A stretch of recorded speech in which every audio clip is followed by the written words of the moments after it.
Have you ever wondered why the scent of your favorite perfume doesn't last as long as you'd like? It might be due to how you're applying it.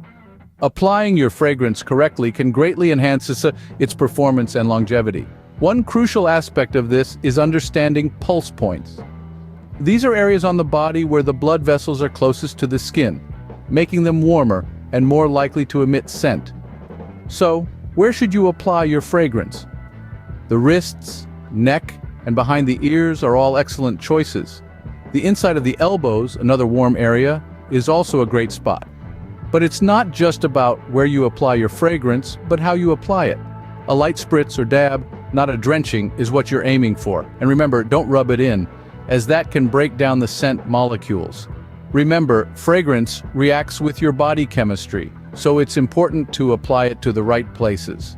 While it's crucial to know where to apply your fragrance, it's equally important to know where not to apply it. Now, you may be tempted to spritz your favorite scent on your shirt or dress, but this is a no-go.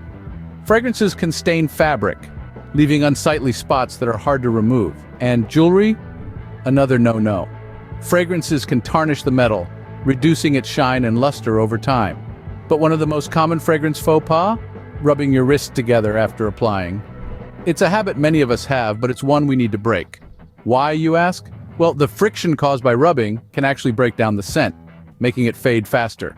So remember, skip the close, bypass the bling, and no rubbing. Avoid these common mistakes, and you'll be one step closer to achieving a long-lasting scent. Choosing the right fragrance isn't just about picking a scent you love, but also selecting one that suits the occasion. Picture this. You're at a breezy afternoon picnic surrounded by fresh flowers and the scent of cut grass. Would a heavy, musky perfume really fit the bill? Probably not. Instead, a light floral fragrance might be just the ticket. Contrastingly, let's imagine an elegant evening gala.